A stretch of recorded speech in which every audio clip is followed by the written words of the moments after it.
Hey. Welcome back, everybody, to the Trip Sitting podcast where we explore what it means to be human. In case you haven't noticed, if you've been following along, I have not posted a podcast in quite a while.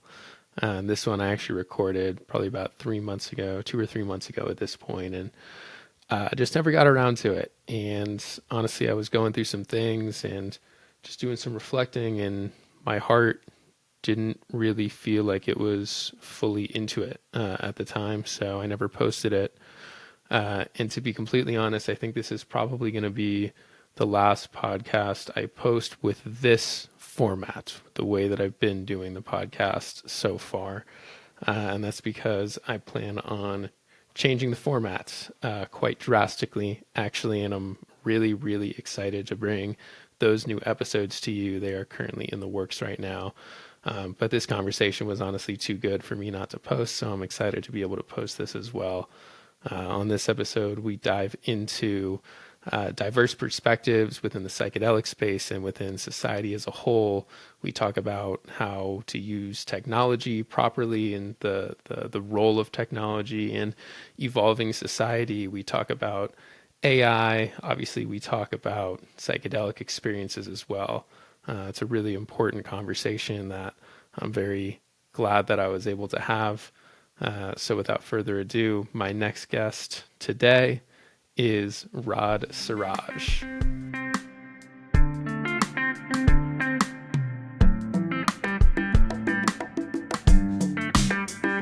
Well, thank you, Raad, for joining me the day after your 40th birthday. Very much do appreciate that. You are the host of the Minority Trip podcast, founder of Mission Club. I know you also work at Affinity, and you've been deeply involved in technology and now mental health and psychedelics. And so I'm excited to be able to have this conversation and learn from you, my friend. Thanks for having me on, man. I appreciate it. I'm sorry about all the changes, and thanks for starting us off on a beautiful note. Of course, it's my pleasure. Um, I think where I want to start on this is talking about like your multicultural background and how that's influenced your work in psychedelics, but also probably more broadly, just mental health as a whole. I appreciate that question. I frequently sort of cite this quote that I've heard a long time ago. I don't know who said it, but I've heard it somewhere, and I always refer to it as. And the quote is, "The future is fixed; it's the past that's unpredictable." So I think if you're oriented towards growing and understanding yourself, you're constantly rewriting the past. Not in a conceited way, but it's sort of like understanding how what the through line is in your life, especially if you lived a life that's like ping ponged a lot, right? Different directions, ups and downs, lots of uncertainty and things like that. I think so. I was born in Bangladesh, and when I was around a year and a half, my mom and I we moved to Saudi Arabia, where my father worked as a migrant worker, and I lived there for about 14 years, where my brother and sister were born after. And then when I was 16, I moved back to Bangladesh. 4 years later, I moved to Canada as a student to pursue university and higher education. And Canada is now my home. The reason I say that is I think from a very early age, I've understood two things. I mean, understood is maybe a overestimation of what I felt, but rather I had this sense from a very early age that one, the whole world is made up. Everything's made up. We tend to think that because our lifespan is so small, and even within that, maybe you have 40 years of productive life. Outside that, you're either too young or too old to do anything. We think that we make the world happen, but really the world existed way before us, and in some way, everything in the world, every infrastructure, every object started as an abstract thought in somebody's mind. and somebody came up with that, and then through power and process and influence and innovation and just purely imposition of will, they turned that thought into an object or something. So everything is made up, and I think that's important to understand, because if you understand that, then you also understand how propaganda works, how a lot of the bullshit veils that have been pulled over our eyes, how they work. And that leads to my second point, which is I've had an acute sense of how unjust society can be, um, through my experiences early on. And I'm not just painting it in one brush, and it wasn't like all bad, but like I kind of knew, like my father being a migrant worker in Saudi Arabia, the extreme amount of xenophobia that he faced. He shielded us a lot from it growing up, but constantly being reminded that we didn't belong, that we came from a poor country, and so on. I grew up being, we didn't have much growing up. My parents had even less growing up. So money was lack of money was always a problem. Uh, Citizenship was an issue. When I came to Canada, it was around 9/11. And although Canada, I don't think the situation in Canada wasn't as bad as in the US, but being brown and being Muslim also added something else to it. And then to make things even more fucking complex, I did not want to fit in any boxes. I'm not here to be a monkey on anybody's theater. I don't care what you think about Muslims, about South Asians, about men. I don't care about any of that shit. Like I don't like any boxes. And the reason I say all this, I think, is ultimately, as you mentioned, I turned 40 yesterday, and in some ways, yes, everything fucking hurts because I partied too much in my 20s and 30s, and now I'm like paying for it. In other ways, I feel very vindicated. I feel very charged up. I feel very strong in my convictions that I've developed over the years, and I'm excited for my 40s. And I'm fortunate and grateful to have the community and the friends and the sense of purpose that I have. And I say all this to all to say that where technology and mental health, all this stuff comes into play is that technology is just a tool. The philosophical definition of technology in my mind is it's an amplifier of intent. It's not a thing. It's just whatever amplifies your thoughts is a technology. Whether that's a pen, whether that's a microphone, whether that's a bomb. It's just an amplifier of intent. Or a And mushroom. or a mushroom. Absolutely, absolutely. And so I think in the realm of mental health, I think there's a range, right? One thing that I find interesting is in this space, partly perhaps we'll call it the psychedelic renaissance, even though I don't think it's a good expression, to be honest. There's this polarity, right? There's the conversation tends to stem from two different directions. Or two extremes. One is like extreme pain, and the other is peak performance. Like here, everybody's sick, eat mushrooms. Or here, be more productive, eat mushrooms. But there's an entire chasm in the middle where just like regular people doing regular things. As the saying goes, I keep forgetting the author's name, but it's from a book that he wrote. I'll have to find it somewhere. But like, his whole saying that first comes ecstasy, then laundry. Life is mostly laundry, really. So how do you, where mental health to me fits in, and not to say that peak performance and pain is not relevant, is just to say, how do most of us who are in or around baseline try to do better? How do we strengthen our convictions, our commitment to joy, courage, community, service, from a place that we want to be at? Like it's coming from within. It's not because of dogma. It's not because of moralizing. It's not because of obligations. It's something that we want to do. So that's the part of mental health that I try to address through my work. Thank you, man. It's a really deep answer. I'm gonna go a little bit deeper here, and I'm curious, like, what do you think is the point of our existence here right now? Like, what are we on this earth to do as human beings, just based on your experience? Yeah, that's a good question, right? It's sort of like, what's the meaning of life 42 or 46. Yeah, What was the 40. number? Yeah, 42. 42. Right? It's like, what the fuck? I mean, so I think it's really important to remember the scale of existence. We are just monkeys on a giant rock hurling through the abyss for infinite amount of time. And, we are not even a blink of an eye in the sort of cosmic scale. And yet we make so much of our existence, right? It makes the drama. And so the saying that, like, life is just the drama of gods playing out. Hmm. So if you think about it, like, we are energy manifested, and consciousness is energy, but it's translated through our body. Our bodies are mortal, and we are not trapped, but we are expressing consciousness through our body, which our bodies then become the vessel for our will. And through our bodies, we can change things, influence others, harm others, help others, and so on. So I think the purpose is to allow the richest amount of expression of that consciousness, which I do feel it's not good or bad. It does tend towards the good only because our bodies want to be around other bodies.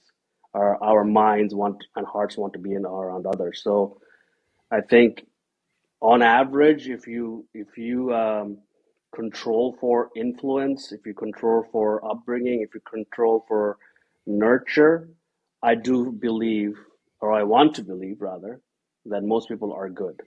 And so the richest amount of expression will be something good that is, good for the whole, as well as for the self. That's not to say that some people are born with fatal flaws, whether that's a disease or such sort of narcissistic murderous bent. That does also happen. But I don't think the universe gives a shit about morality. Gotcha. So going back to something you said earlier, kind of about the psychedelic renaissance. I'm very much putting in air quotes right now. Um, how would you describe like the state of the psychedelic industry space, like whatever you want to call it? Like how it how do you see that right now, and then where do you see that now actually going in the future? I mean, there's something special about the community, right? The ecosystem, which is why we are spending so much time and energy doing something like in it, even though the why, or sorry, the where isn't obvious. The why is obvious, but the where isn't obvious. Like, where is this going? Hard to say, right? Um, How is the why obvious? Like what is it to you?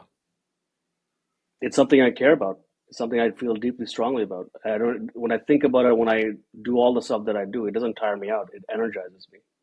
So the why is obvious to me in the sense that it is something that I feel passionate about. I don't feel it depleting. I find it energizing. And the kind of people that I've met, hugely inspirational, energizing, incredible human beings, some of whom have put their lives and careers at risk for it for decades. Others are truly connected to themselves and the nature, indigenous peoples, particularly, right? Their conviction, which comes out of they have a deep sense of what is at stake. They understand.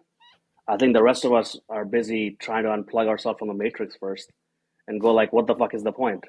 Hmm. You know, whereas they have an innate sense of what the point is, and that is what is at stake. So I think where we are in the Renaissance, again, air quotes, is that I feel like it's an act of remembering. There's nothing really new being created, but the problem is you have this. The issue is like this sort of top down and bottom up meeting in the middle. When we say decentralized consciousness, this true decentralization requires responsibility, right? Not obligation, not dogma, but a sense of responsibility. And so when it comes to psychedelics, the bottom left part, the question is how do facilitators act ethically? How do we both have the right to alter our consciousness, but also be responsible about it so that we're not fucking giving out tabs of acid to whoever?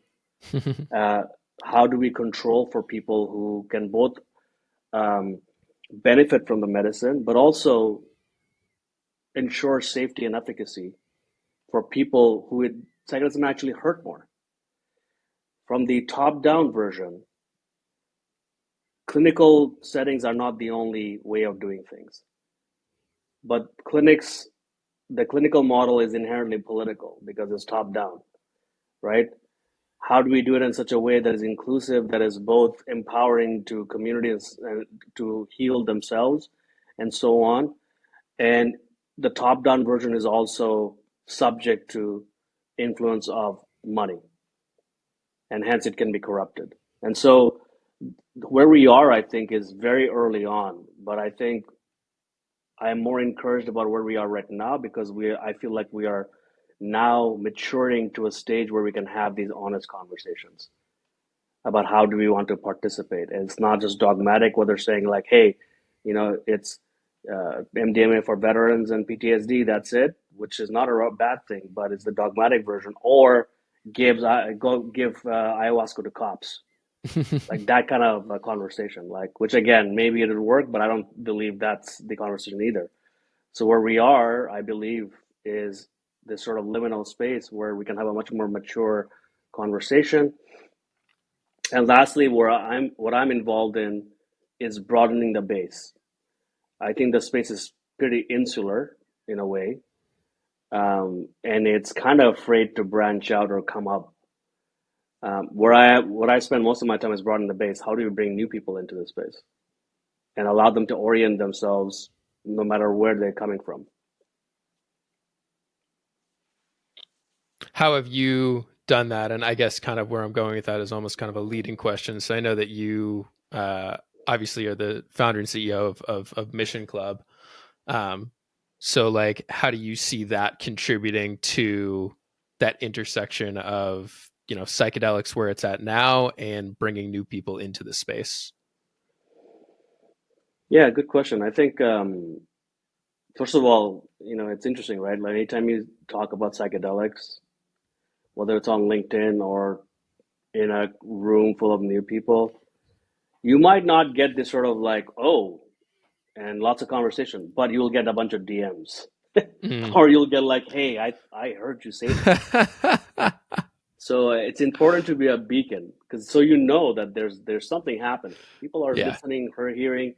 It's hilarious to me. Like almost everybody I speak with has somebody who started microdosing or what had, or did ayahuasca or something like that. It's like, oh, I know I have a friend. It's interesting, right? It's hilarious. So there's this sort of very broad conversation happening even in closed spaces. That's the irony, right? Lots of conversation, but in very closed circles, because I think Hmm. the stigma is very real. The safety concerns is very real. The sourcing is very, sourcing issues are very real.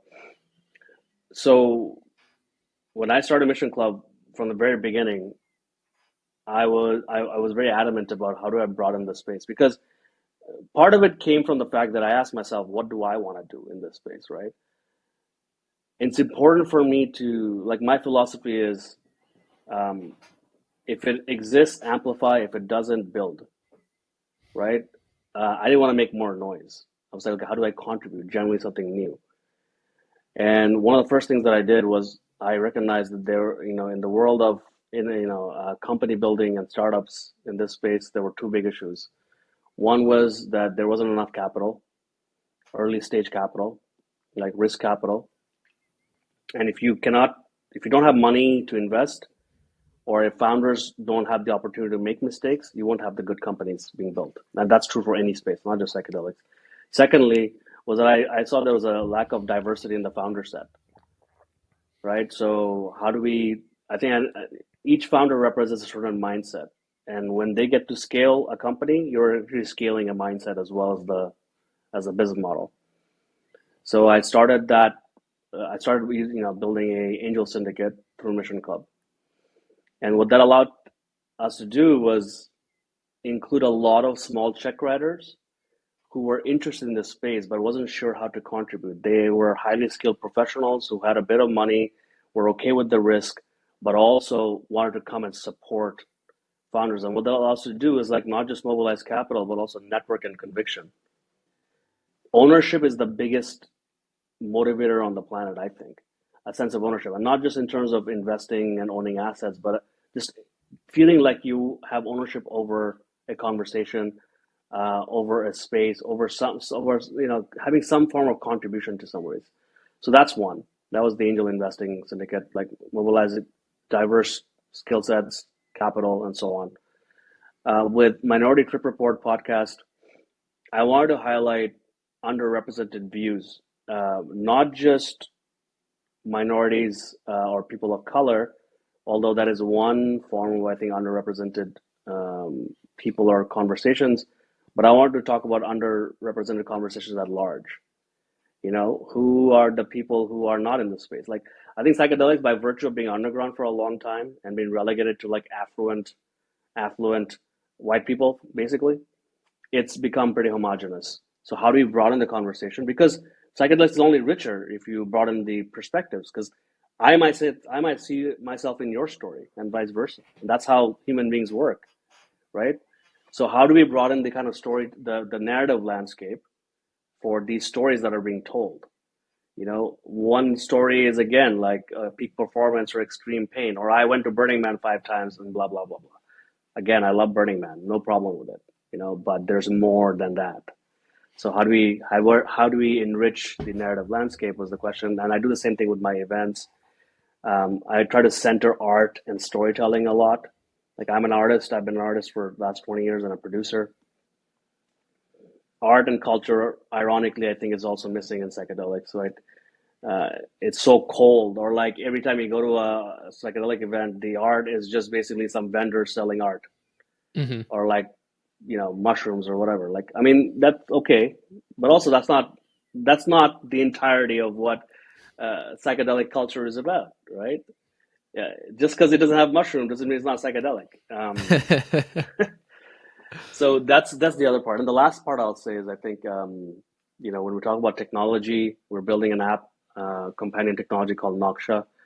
Naksha in my mother tongue Bangla means divine constellation or divine design.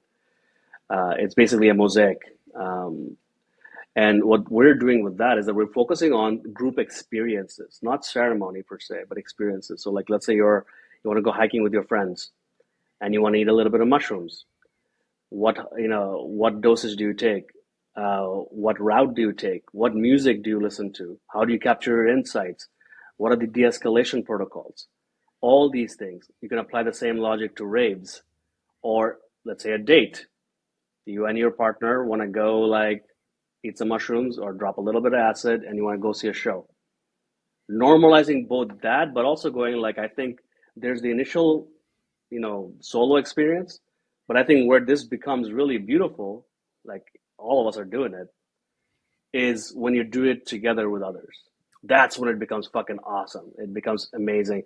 And you're growing together. It becomes a time capsule of your personal and group growth. So anyway, so that's a Yeah, long-winded answer to your question, but hope that sheds some insight.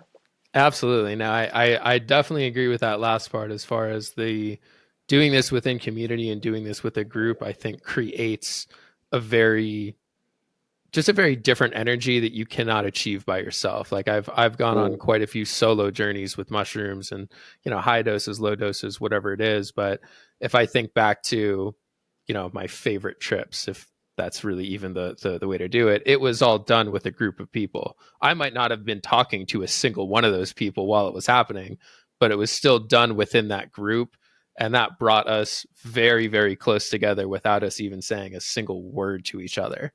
And there's exactly. just something amazing about that energy. Like, I don't know what it is, and honestly I don't really care. All I know is that it's there and that it happened, and that made me feel so much better and so much more, honestly, so much safer to really Mm, have that experience and allow myself to like go deep and go vulnerable, because I know like I'm not the only one doing this. Like, I am held by this container. it's exactly um it. That's exactly it. And I think part of the challenge of this space has become the exploration has become very much something of in isolation, and solitude is very important. Don't get me wrong. I think that's an incredibly enriching experience, but there's something about doing it with others, but also doing it methodically. mhm. That's what we're trying to get at. Like, these things don't have to be like one or the other, clinically, like surgically accurate, or like completely, you don't know what the hell you're taking, you don't know who you're taking it with, like all this thing. It blows me away the number of friends that I have that go to raves, and I'm like, so what do you take? Oh, I don't know. I just got a handful of pills from somebody. I'm like, the fuck, dude, you could do it so much better. Yeah, when you have real intention behind it, I mean, regardless of the substance or anything, but like, I mean, that's I think one of the biggest things psychedelics have given me too is actually just understanding the genuine power of intention rather than even the thing itself. As if I go in with this intention, I'm probably going to get some form of that. I might not get it in the way that I necessarily asked for it, which I'm now very fine with, but being able to bring that intention and like almost treat life as a ceremony or a ritual itself and all of Exactly, these tiny little things that we exactly, do. And I think that's exactly. very much missing from just our community and the way that society has That's what I'm shaped talking about. Like, itself it's in life is general. mostly laundry, right? Like, life is mostly laundry. So, Yeah. like, I love what you just said, which is, every experience can be a ceremony if you have the right intent. And so, intent obviously is a combination of like what you're taking, how much you're taking, music, all the stuff that builds a beautiful container. So that's exactly it. Yeah. Uh, so like, how do you see technology and like specifically a lot of the innovations that we're seeing today with, AI and, even like the decentralization of money and, things like that integrating with this psychedelic renaissance um, to increase the accessibility and then also increase the effectiveness um, of psychedelics too. I mean, there's the AI as a process technology, right? So from application of AI and selecting drug candidates, right? That's one way of looking at it, like AlphaFold by Google, what it's being able to do. There's AI and storytelling, which I think is also important in the world of like psychedelics. I think AI is representative of actually a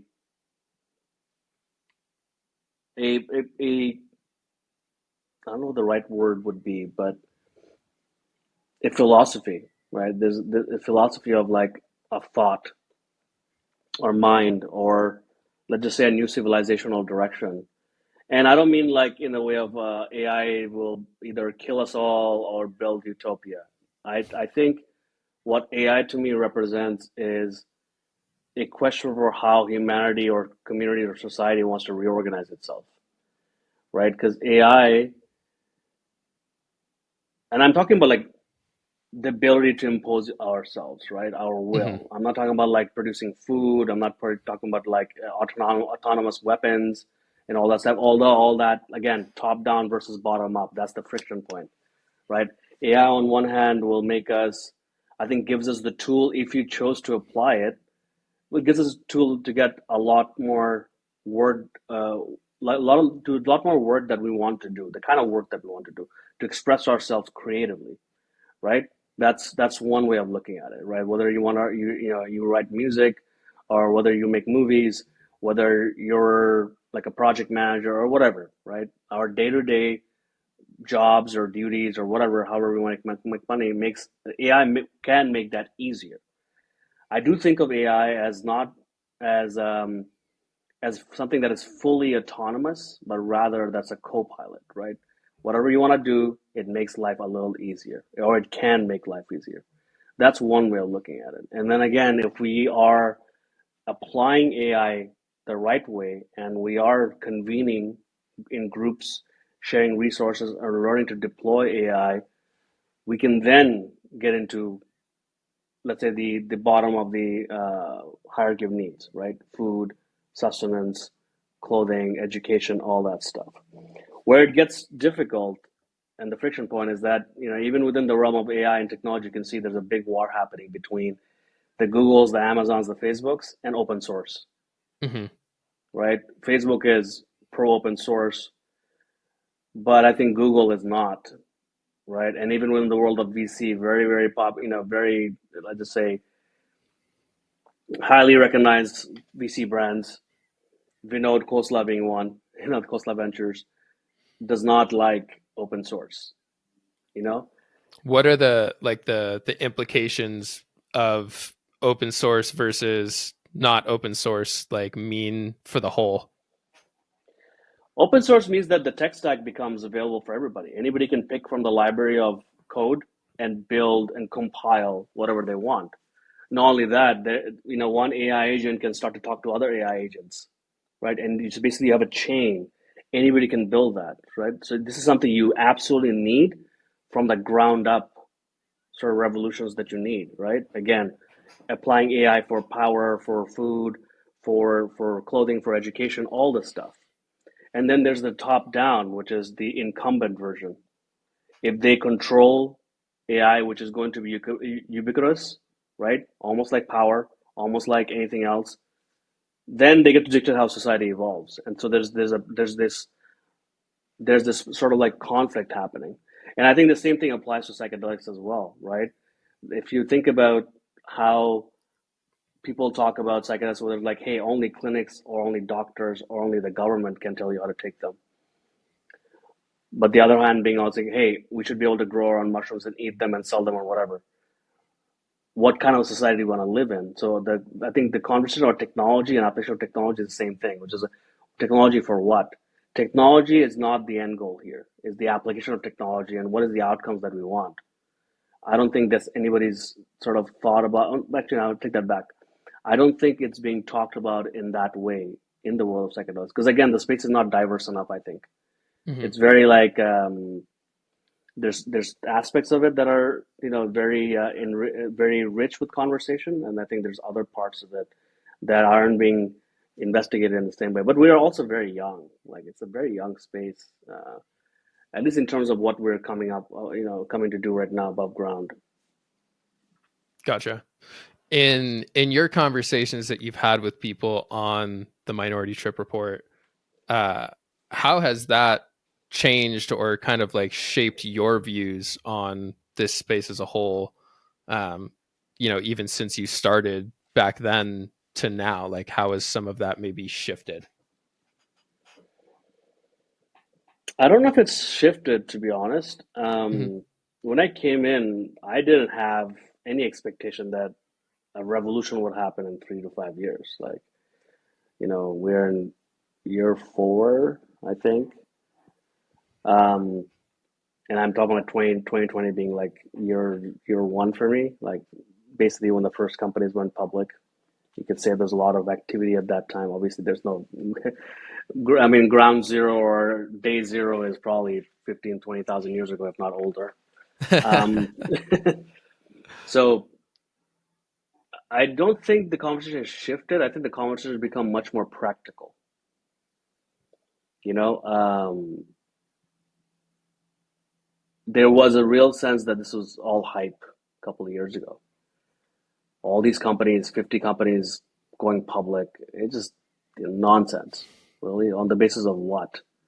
And you go to some of the psychedelic conferences, there's like booth babes. I'm like, what the fuck is this? You know, and all this shit. But I just found it all funny. You know, Hmm.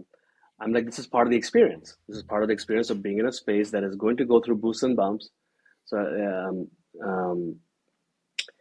and you kind of accept it that is all part of this. But the work itself is going to take some time because you're fighting so many challenges, right? Again, we as a community don't even know how to address some of the core questions of safety and efficacy, never mind all the other stuff that comes with it, building infrastructure and so on, right? So for me, I think what I wouldn't say what has changed, but what has been further reinforced by my conversation that this is something deeply meaningful, deeply impactful. It will take time, but I think what has been encouraging more and more and more people want to participate in this space. The problem is that I think they don't know how or they don't know what the entry point is. Mm. It can feel overwhelming, right? One thing that commonly happens is that people will have a journey and then they will say, "Oh my God, I want to work here," and then you realize there are no fucking jobs. Um, but that's not the point. The point is, if you're passionate, there's lots of space to contribute, but don't bet the house on it just yet. Hmm. Where do you think some of those entry points are for those people that are like very new to this and do want to get involved? Like, what are some of the maybe first resources that you would recommend people look into? I think, you and I talked about this the last phone call. It's what you're doing. It's how I started, which is just your first step is just go talk to people. One Yeah. thing that is so amazing about this space is that people are generally super kind, open, kind. They want to bring you in. It's exactly how I started. Hmm. Um, but the thing is that the infrastructure doesn't exist to for a lot of money that's being made right now. And I don't mean just like profit. I just mean like if you're not making money, you're not hiring people. And so that opportunity might not exist. But like there's other areas to contribute, like storytelling, you know, start a podcast. This podcast will not pay your bills, frankly, but No, it's it will something that not. I think it will not pay your fucking bills. I'm in my third year, and I think like even Tim Ferriss, he's been doing it for 10 years. People think he's overnight. No, he did it for a long fucking time. Oh, every podcast we see now that's been, that's Yeah. big. They started back in 2014 and earlier. Yeah. I think the only exception might be Huberman. Like Yeah. this guy is like 3 years and he's fucking, astronomical sort of growth. Um, but if you want to do something, start a company, write about psychedelics. Like the question is, how do you want to participate and what utilizes most of your skill set? Yeah. For I me, think it Mission also, Club. oh, sorry, you go. Yeah, sorry, I'll just say one thing. For me, I started with an angel syndicate for two reasons, right? One is I really believe in building wealth. And that doesn't mean that you're just going to do it through that, but I think the act of ownership, taking small bets towards something, a bigger goal, and syndicates are amazing. They're basically a community model of a venture, right? That was the first thing I wanted to do because that's what I wanted to learn. I wanted to do it with others, and nobody else was doing it. So I'm like, fuck it, why don't I just do it? But I only learned about that opportunity because I talked to so many people. I immersed myself. So the first thing is immerse yourself before going like, give me a job. Yeah. I was actually going to say something kind of like along those lines. It's like, I hear a lot of people obviously wanting to get into this space because they want to, they want a job, they want to contribute, like they're down with it, but like at the core they still want something out of it. Like they don't necessarily Right, want to do right, it for the right. sake of doing it. They're doing it because they Exactly. think there is some end goal or some outcome that they can achieve from doing it, whether it is, again, helping people, get past their depression or anxiety or whatever it is, but like there's still some internal thing within them that doesn't feel exactly right with it. So like, I remember when I started, I just started as a blog. I didn't even start as a podcast. And all I did was just literally write about some of my experiences and that, and like nobody read that shit. Like I didn't, but like I didn't care. Like I just Yeah. wanted to get this out into the universe and Mm, essentially trust the fact that if I were to do this, I would meet the right people and I would find the right people that I can continue to have these conversations with.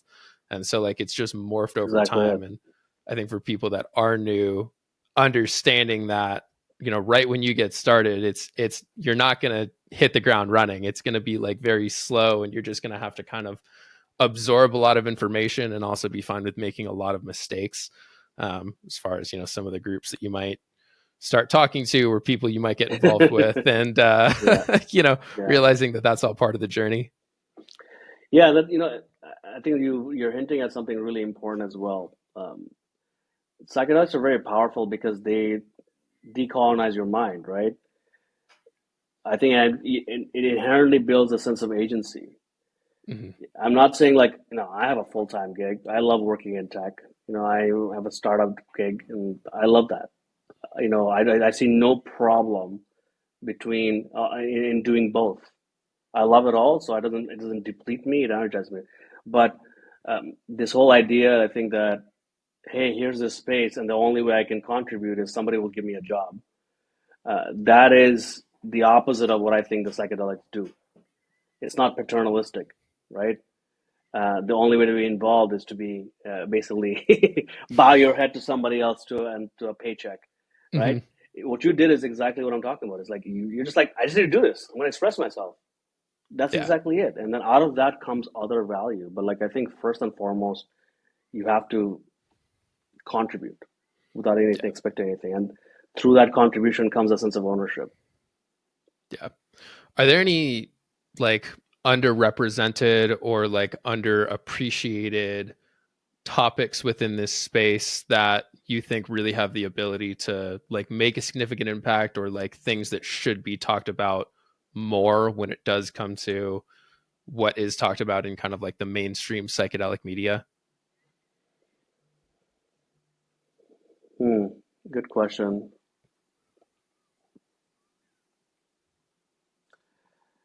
I think there's so many conversations we could have, right?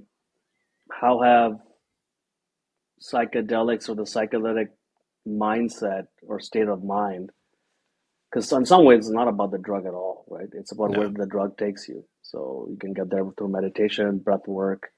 You can get there through nature walks. This sort of openness and trust I'm talking about, right? How does that influence things like career transitions? How does that influence things like, conflicts in your marriage or in your partnerships? How does it address things like grief? Um, I always think about, again, in the day-to-day life, there are so many aspects, right? Where having an open heart and open mind can really change the way you experience life. That is the part that I don't think is being talked about. But the thing is, it's interesting, right? To to allow people to see to be curious about their day to day and not rely on spectacles. You kind of need art and music and immersion. That's why dancing. That's why I like, uh, you know, immersive experiences is really, really important. Music is so important. When's the last time we fucking hung out, listened to music? Man, I'm to blame for this just saying like anybody else. Like I'm glued to my phone. But remember back in the day, you just sit in a room with your friends and just listen to music. Even in high you school, know? man, we would like when we all first got our driver's licenses, we would just get in a car and just drive and listen to music. Like that was it. That was all That's we it. were doing, That's it. was just to do that. And I still had to burn CDs and put them in my car. And but like Yeah. now, and I was even thinking about it the other day, because I had one of my friends over at our house, and we have my roommate has a vinyl record player, and we just like threw on an album, and like that's what we were doing. Like we weren't on our phones, we were just listening to music. And I thought, I'm like, I haven't done this in so long, of where the point was just to actually be here and be like listening to Exactly. music together and just Exactly. allowing whatever comes up to come through there. It's usually Exactly. we put music on in the background, or like I'll throw something on the TV in the background or something like that. But uh, oftentimes now it's that's not the Yeah. point. Well, that's exactly it, right? For me, I think part of psychedelics, the conversation has been kind of infantilized. Hmm. It's about the drug, it's about what you take, and what's about like how you snort or how you boof or whatever. Like, it's about that rather than talking about psychedelics as a lens to talk about history, anthropology, politics. To me, it's not a surprise that this resurgence in interest is happening at the same time that we're on the verge of what feels like World War III, of nuclear war. The same anti-war sentiments that gave rise to flower power and hippies. It wasn't like hippies just came out of nowhere. It was a revolt against the fucking system, Yeah. right? And so it's happening now at the same time. So, but we don't talk about that. We don't talk about anti-war sentiments. We don't talk about humanity.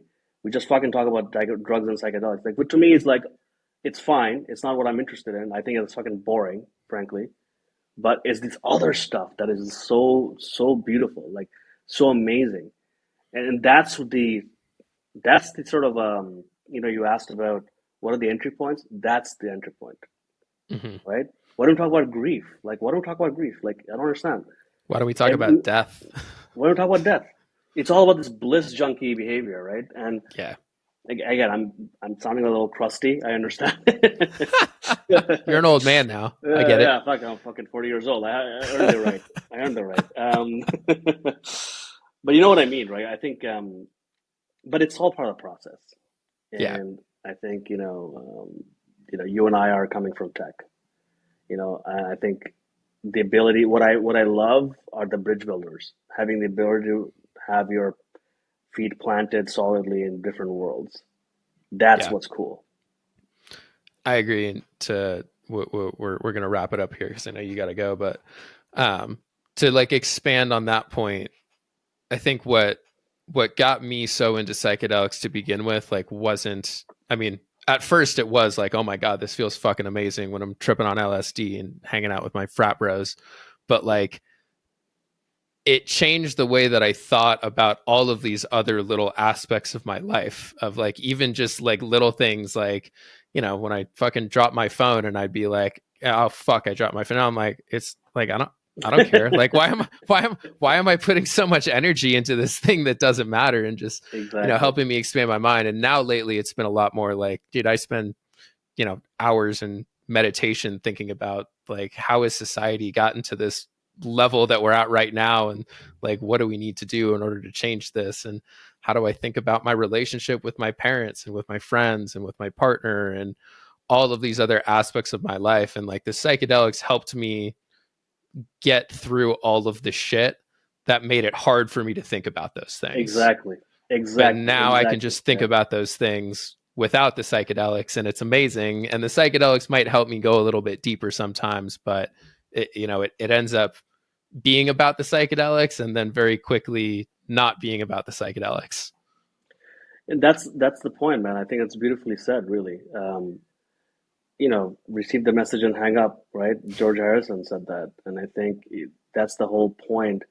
We are stuck at the receiving the message. We're obsessed with downloads and stuff like that, right? Downloads might not come to you for years.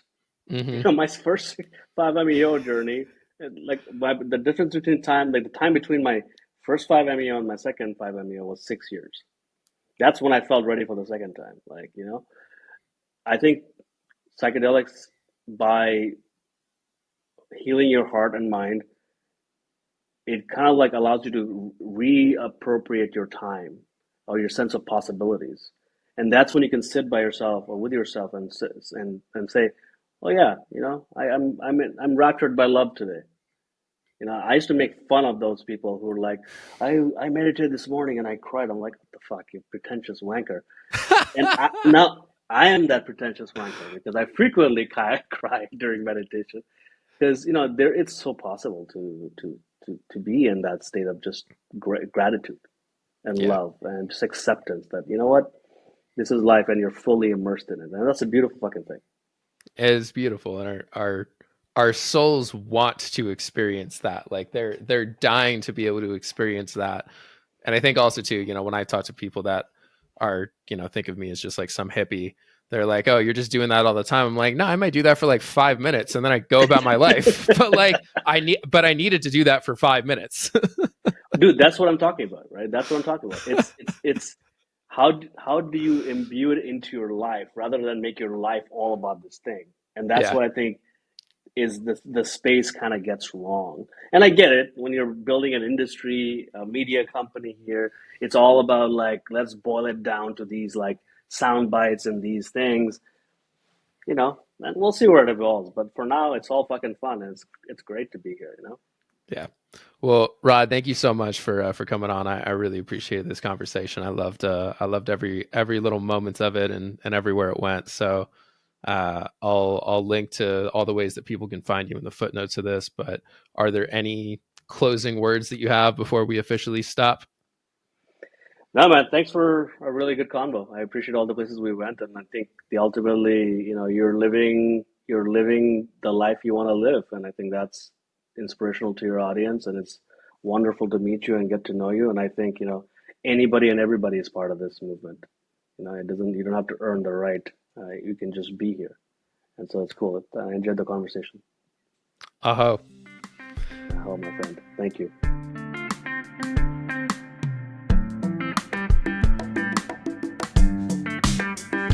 Thank you, everybody, for listening. Thank you so much to Rod for coming on and sharing your knowledge and your wisdom and your diverse perspectives with the listeners and with the audience.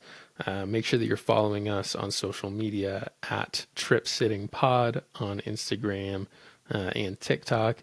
And like I said, get really excited for uh, the next sort of phase of the Trip Sitting podcast. And I'm so excited to bring you all. Um, Thank you so much for following along my journey. Thanks for supporting the podcast and supporting the work that I do. Truly humbled and grateful and appreciative for anybody who has been brought into my life because of this really incredible platform. I love you all, and we'll see you next episode.